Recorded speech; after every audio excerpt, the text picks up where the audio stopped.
I think that the internet is going to be one of the major forces for reducing the role of government. The one thing that's missing, but that will soon be developed, is a reliable e-cash. What is a Bitcoin? What is Bitcoin? What backs a Bitcoin? You put some of your money, real money, online, and it turns into Bitcoin.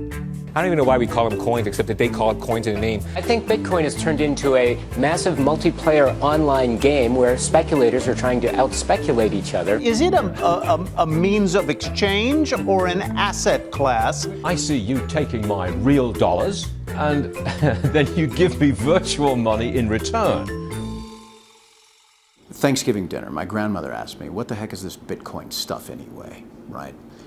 And I said to her, do you remember when Visa cards first came out? You were used to paying with cash or with a check, and then a Visa came out. It was this weird payment system that you didn't understand. And she said, yeah, I remember that. I said, well, Bitcoin is just the next evolution of another payment system. Bitcoin. By now, you've probably heard of it. The wild fluctuations in its price has gained the attention of the mainstream financial media.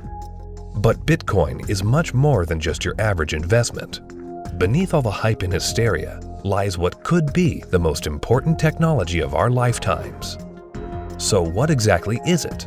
To fully appreciate the characteristics that make Bitcoin a potentially world-changing technology, we first need to understand what money is.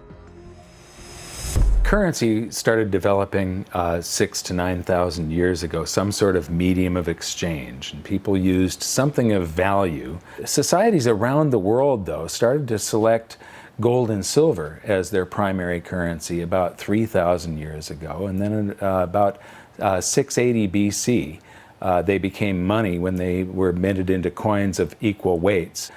Governments started creating representative currencies where you deposit your gold and silver, or they have gold and silver in the treasury and they come out with notes that are basically a claim check on the gold. So they're supposed to be as good as gold because you can always convert them into gold. Throughout history, precious metals were chosen as money, not through government decree, but because of their unique features.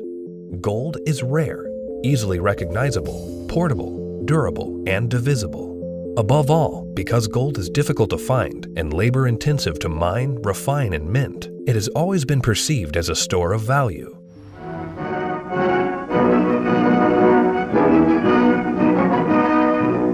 At Bretton Woods, New Hampshire, delegates from 44 allied and associate countries arrived for the opening of the United Nations Monetary and Financial Conference. In modern history, as World War II was coming to an end, in 1944, the Allied nations met at the small town of Bretton Woods, New Hampshire.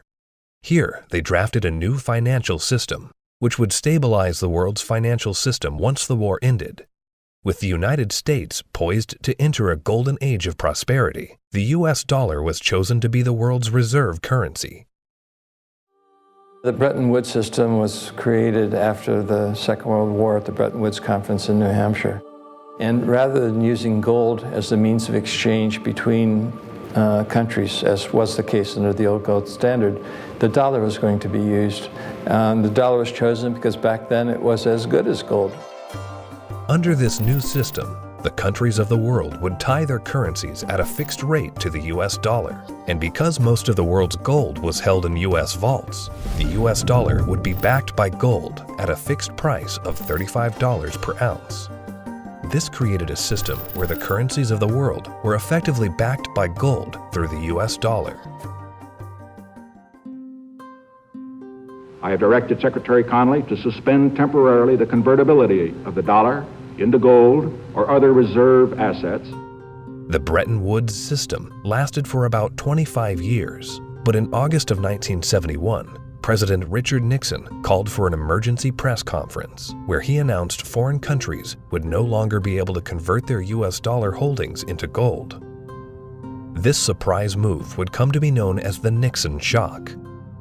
With this one announcement, President Nixon effectively created our current monetary system, a system where no currency is backed by gold or anything of value. This is what is known as a fiat currency. Fiat currency is currency that's backed by nothing except government promises. The word fiat is a Latin word, and it basically means currency that's circulating by force. If people have confidence in that currency, and if there's enough government force, that will enable the currency to circulate for a period of time until people lose confidence in the currency. Money is a medium of exchange, and the way it has evolved is that it's always something of intrinsic value until the modern age, when the politicians say, well, we don't need anything of intrinsic value anymore. All we need is political decree. We can say this is money, this piece of paper is money. Now money has a new characteristic. But underneath it all, there's this same concept in place that nobody ever seems to challenge, and that is that governments have a right to declare something of no value to be money, and you must accept it. That's really the problem, and it's still the problem today. Without anything tangible backing the currencies we use today, governments around the world have been able to issue unlimited amounts of new currency without restraint. And with the advent of the digital age, currencies around the world are now digits in a global banking database. So what is Bitcoin? Well, simply put, it's a digital currency, much like the electronic currency we use today. But it's also the payment network which facilitates the transfer of this new digital currency from one person to another. Bitcoin's a new internet protocol that enables the transmission of value over a communications channel. You can think of it like being able to send a gold coin as easily as you send an email. You can send any amount of money to anyone in the world, anytime, can't be seized, can't be confiscated, can't be frozen. Very useful technology. So Bitcoin is a digital currency and it is a payment system. So it's a payment system in the same way that bank networks are, or PayPal. Those are all payment systems. But it's also a currency. So PayPal and banks use the dollar as their currency. The Bitcoin payment system uses Bitcoins as its currency. So they both have the same name. What is your opinion of disruptive digital currencies such as Bitcoin? If you're looking for the idea that a currency doesn't really have to be something physical, it can be something that's virtual, that's the system we already have. You know, and if you want it to be, I want a way to make payments electronically, that's, you know, credit cards. I mean, so exactly what it is that this thing is supposed to be doing that we don't already mostly do. Bitcoin is different from other fiat currencies in a couple ways, but not the way people think. So most people think it's different because it is a digital currency, but fiat currencies are also digital, right? So the dollar is a digital currency, the euro is a digital currency. They're all just ones and zeros in the banks of the world. So it's not that Bitcoin is digital that makes it unique. It's unique in that it cannot be created out of thin air. So dollars, euros, yen, these can all be created out of thin air by people who have permission to do so, which is generally a central bank. Bitcoin has no ability to create it out of thin air. So it is a scarce digital asset. Unlike the banking system we currently use, where bureaucrats meet behind closed doors and determine and regulate the supply of new currency, mathematics and cryptography are used to regulate the creation of new bitcoins. The Bitcoin network is decentralized, meaning that instead of transactions and account balances being stored on a central computer or database, Bitcoin's ledger of accounts, more commonly known as the blockchain, is distributed across tens of thousands of computers around the world. There's something called Napster. We all remember Napster. We could download music and movies from Napster, but after a while it got so big and popular, the government came in, shut it down because of copyright infringements. No more Napster, right? So then somebody created something called the BitTorrent network.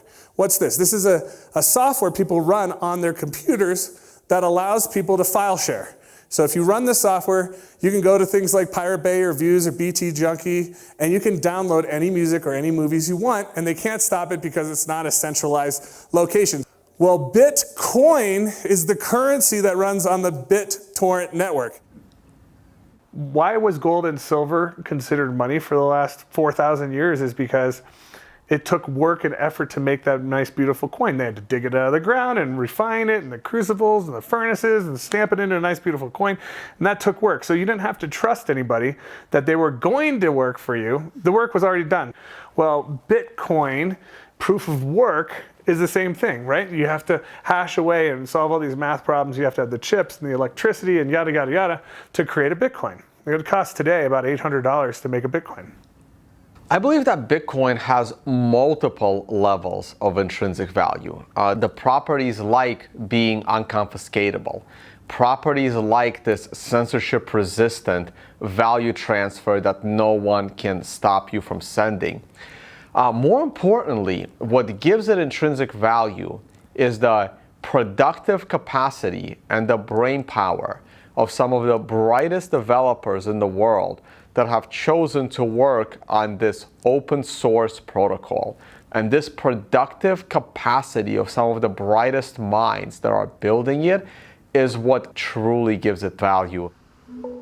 All Bitcoin transactions are cryptographically verified by thousands of computers on the Bitcoin network. These very powerful computers, known as miners, expend a massive amount of energy and processing power to verify the integrity of each and every transaction. So the miners basically validate transactions. All these transactions are flying around, and they have not yet been formally vetted by the network. If the miner believes the transactions are valid, it will put them in the block, and the block then becomes part of the blockchain. And over time, that becomes the record of truth. And so what that means is that if you receive Bitcoin and a few blocks happen after you receive it, no one can ever take that money away from you because the blocks have been stuck into the blockchain, they can't be reversed, and you know that the money is truly yours. The decentralized nature of the Bitcoin network eliminates a single point of failure and makes it impossible to be hacked or to be shut down. Bitcoin transactions are transmitted peer-to-peer without the need for a third party, meaning that the user is in complete control of their money. It's impossible to be shut down. That's the beautiful thing about it. There is no Bitcoin place. You can't shoot Bitcoin. It has no center of gravity. It has no headquarters. You can't shut it down. The only way you could is to shut off the internet.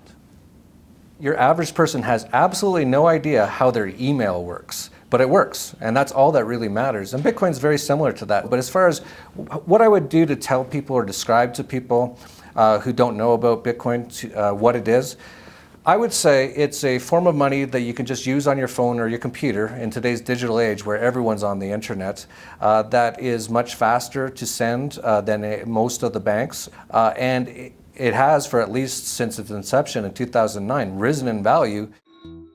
For new users, the inner workings of Bitcoin can be quite complex and daunting. But what's important is how this revolutionary technology changes how money is transferred globally. Right now, every single payment that you make to another person goes through an intermediary.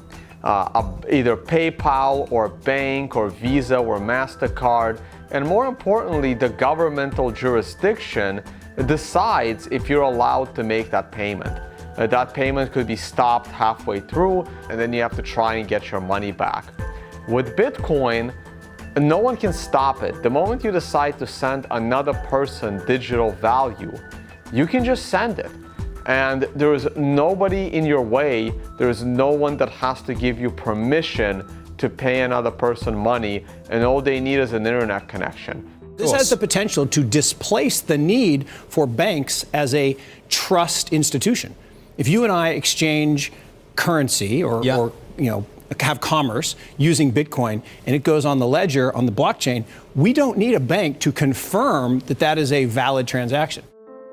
One of the differences between Bitcoin and the banking system is it doesn't require a third party to perform. When you make a deposit into a checking account or a savings account, you are actually loaning the bank your currency. They now have title to it, and they have a liability on their books to pay you back one day, but they get to do anything they want with it. And you have this intermediary, this third party, counterparty that has to perform for you to be able to get your currency back. Cryptocurrencies invert the power structure. It isn't a few people at the top controlling a whole bunch of people at the bottom. The power goes to the individual. In the same way that the internet flattened access to information and allowed anyone in the world with an internet connection to learn basically anything they wanted to know and to communicate with anyone else on Earth, Bitcoin does that with money. So now anyone on the planet, no matter their age or the arbitrary geographic location in which they were born, or the arbitrary rules of the people that govern over them, that person can now engage economically with anyone else in the world directly. And that's profoundly powerful. You do not need a bank account to interact with Bitcoin. You do not need a bank account now to receive an honest payment from someone else in the world and know that the money is legitimate and good and can't be rescinded. So money now can't be censored. Any two people can send it between each other through Bitcoin. Cryptocurrency Bitcoin has once again defied naysayers by spiking above $18,000 at one point today. Bitcoin hits a new high. We had this incredible run up in the fall going into the holidays, and then we've seen a pretty big pullback. This is a 30% loss in the week and a 50% loss in the year. The past year has seen the price of Bitcoin rise and fall in dramatic fashion, getting the attention of Wall Street and the investment community. Bitcoin is now seen by the public as a speculative asset class that can be traded, but the core fundamentals of this important technology cannot be overlooked. The use of Bitcoin is particularly vital in the developing world, where billions of people are without basic banking services.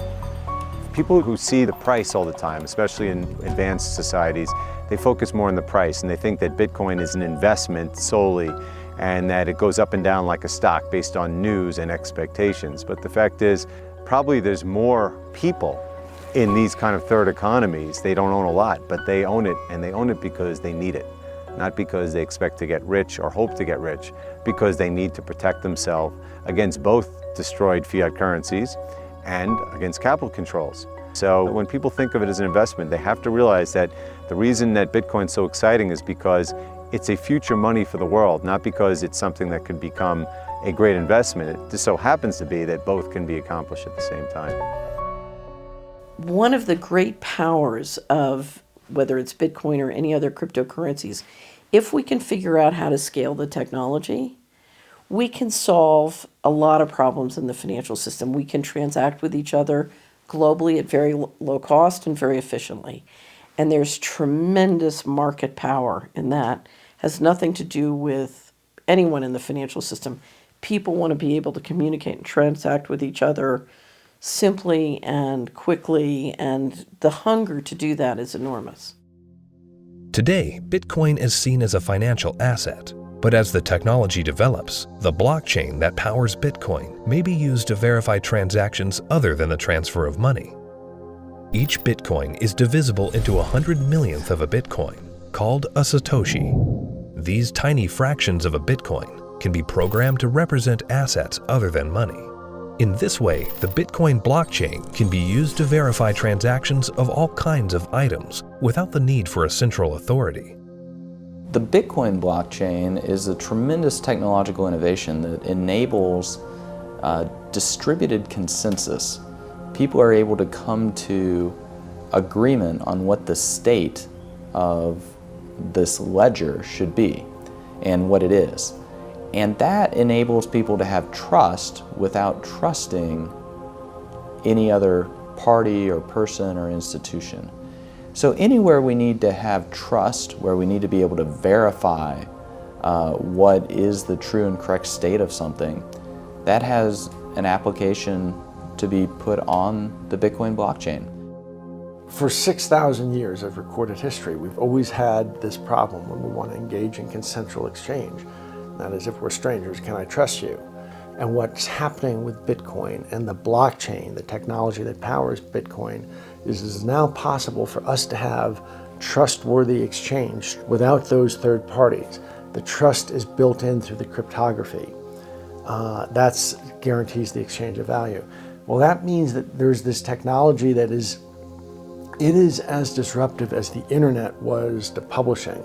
But this is disruptive to these 100 different institutions that really are the glue that pull society together. You know, everything from as mundane as notary publics to the land titling, to coining money, to voting. All kinds of these things are going to be recreated in the blockchain in a way that we will finally be able to fully trust. But what that means is what we've seen technology do to lots of private industries is now going to start doing to government function. The thing for me is, understanding the implications of what this is. You can take 100 million bits of a Bitcoin, each bit is called a Satoshi, right? And you can program that to be anything of value. It can represent titles to automobiles or real estate or diamonds or gold or votes in elections. Anything of value can now be digitized and tokenized, put up on the blockchain, and transacted, can be sent across the internet without having to go through a trusted third party. I think the blockchain and Bitcoin is going to change the world. I think it's going to change everything in terms of protecting people's identities, allowing people to own property. Bitcoin's for the 2 billion people that don't have bank accounts, the 5 billion people that can't prove they exist. They don't have title to real estate and stuff. That's what Bitcoin's going to change the most for those people, is because, you know, they're going to jump from the third world to the first world. It's really going to revolutionize Latin America, Africa, Southeast Asia, where people can finally now own real estate. We can have a transparent election that can't be hacked. Imagine. That's going to change the world in and of itself. Tempers are beginning to flare. These people have already been in queue for more than 3 hours now. Carrying currency notes, the government suddenly banned on Tuesday night. Because anyone can start using Bitcoin by simply installing an app on their phone. Bitcoin can be used by the developing world to protect their wealth from unstable currencies and government control. We're seeing it behave as a crisis currency in Venezuela, in Nigeria, in Zimbabwe. When these countries can't get a grasp on their own monetary policy, people flood to Bitcoin. The fate of the unbanked and underbanked population no longer lies in the hands of corrupt governments, centrally planned economies, and central banks. There's a new option, a plan B. Personally, I live in the United States, and a lot of people in the US get bank accounts very easily, have credit cards, debit cards, and all of that, and they don't find that there are too many frictions and pain points. But in a country like India, there are 233 million individuals who are unbanked, who don't have access to a traditional financial infrastructure, and so they're operating cash payment to cash payment. But Bitcoin has become a game changer. So individuals, in essence, can hold on to it, they can spend it, they can transfer it internationally. There are so many use cases. Currently, Bitcoin transactions can sometimes carry a significant fee, making it unsuitable for use for small transactions. But Bitcoin is programmable money, meaning that new layers and technologies can be integrated into it. In the near future, one such development, called the Lightning Network, will help reduce the cost of Bitcoin transactions. At the moment, Bitcoin is actually suffering from being too popular. One of the challenges that Bitcoin has is every transaction needs computational power to process. So at the moment, Bitcoin can settle about 4 to 7 transactions a second. And in the future, each of those 4 to 7 transactions a second can contain 1 million transactions within it. And that's what the second layer and Lightning is trying to do. It will just make it so much more efficient and so much cheaper for the average person. The integration of the Lightning Network into the Bitcoin protocol will scale Bitcoin into a fast, cheap, and efficient payment system. Once implemented, this will have enormous implications for the developing world. One of the stumbling blocks to doing international business is the payment system. And to be honest, if you're taking credit cards from some countries, those countries are so associated with fraud that your rates on all credit cards you take just become astronomical, and it becomes prohibitive. Something like 33% of the credit card transactions coming out of Africa are fraudulent. So nobody wants to take business from Africa. It's just too risky. With Bitcoin, you know the funds are good. So as a merchant, yeah, pay with Bitcoin. I'll sell anything you want, that's legal to Africa.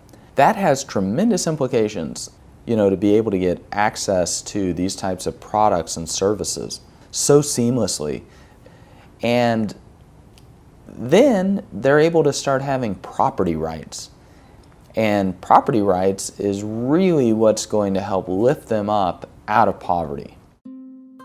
Closer to home, in today's digital world, governments have started to phase out cash, replacing it with digital currency.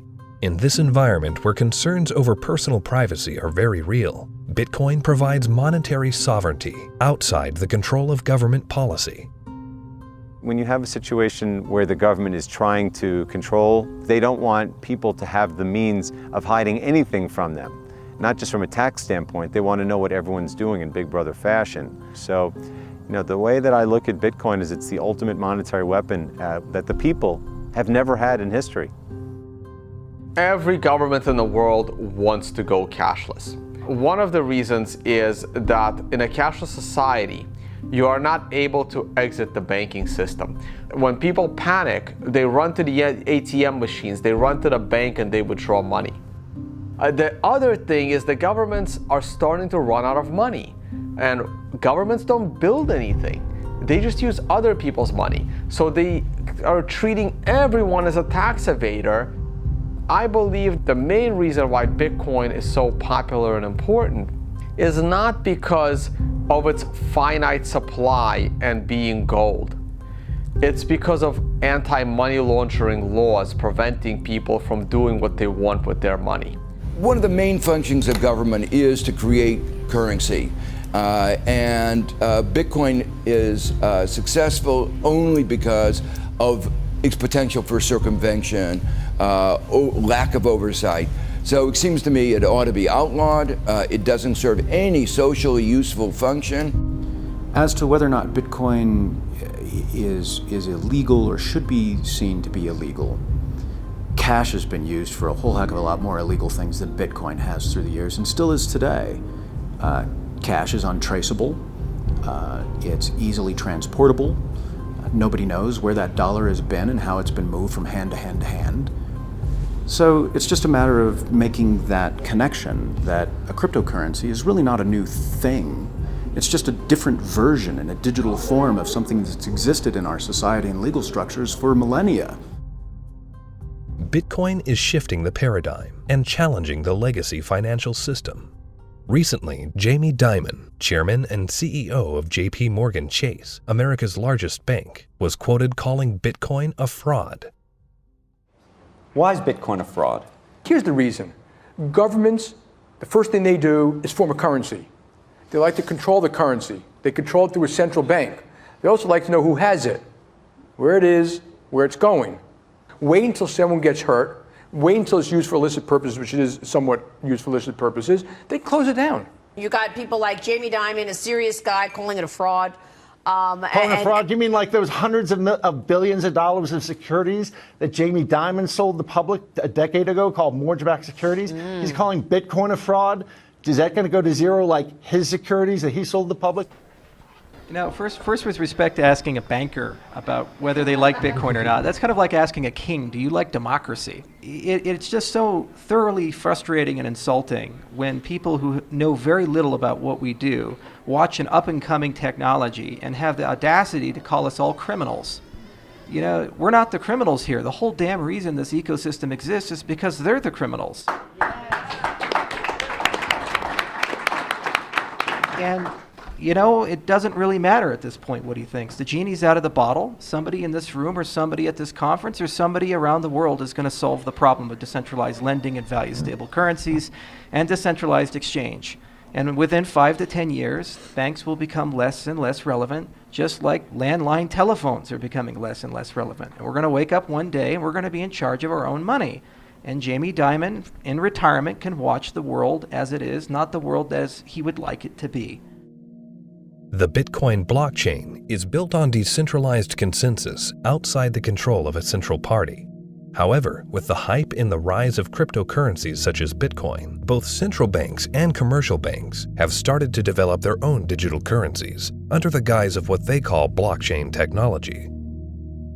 My big fear is that what is going to happen is blockchain technology will be adopted by governments, and fiat national currencies will be run on blockchain technologies, and the whole monetary system globally will eventually become cashless.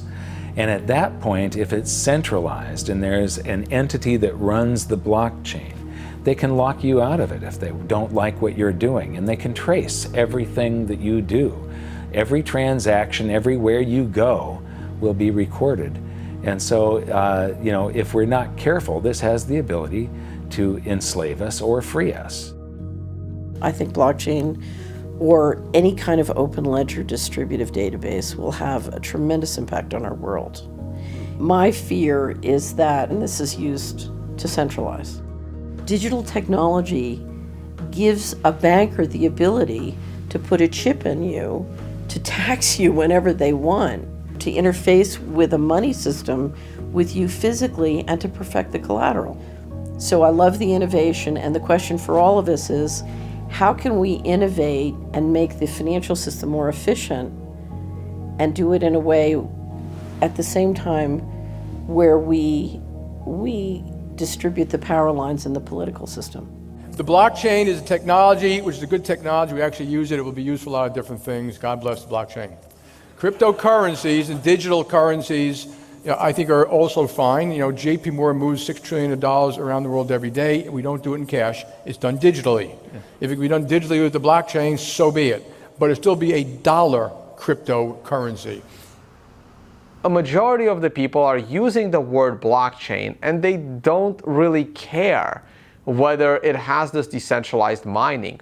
The government is going to just have a digital representation of the dollar. They can call it a blockchain, but there's not going to be mining. There's not going to be decentralization. It's going to be a centralized coin. Whether they call it a blockchain or not is irrelevant. The whole purpose of a blockchain is to remove control from a central party. If you're a central bank and you make a blockchain for dollars, and then you have dollar coin, if you still have full control over the dollar coin, you can create how much of it you want, you can control where it goes. There was no point in having a blockchain at all. You might as well just have a centralized database like a banking system. To really use blockchains in any meaningful way, it means that there is no person in charge. And so a central bank, by definition, is the one who is supposed to be in charge of money. And thus they would never create a blockchain or a cryptocurrency that they couldn't control. So that's why they will likely be made redundant, because the market can choose what kind of money it uses. And it now has a choice between a digital currency that can be controlled by central parties and inflated without limit, or a digital currency that cannot be controlled by any central party and that has a fixed amount and can't be debased. Over time, that's going to be a very obvious choice. Bitcoin and the blockchain behind it are incredibly powerful technologies. As the future unfolds, these technologies could be used to restructure the financial system into one of fairness and equality for all, a system outside the control of the banking elite. We have millions of people now taking an interest in what is money, the question of what is money, what should it be? And they're learning, especially a lot of young people. Precious metals were once money. Then came the era of paper money. Could we now be entering a golden age of decentralized digital money? Only time will tell. Bitcoin is first and foremost about changing how the financial system of the planet operates. However, Bitcoin is also a financial asset itself, and it goes through these bubbles, and people have made many millions of dollars when they buy it low, and then it goes up in value. But that's not really what matters at all. What matters is that it's actually going to change the entire ecosystem of the planet, how all humans interact with each other, and that's a very exciting thing to be part of.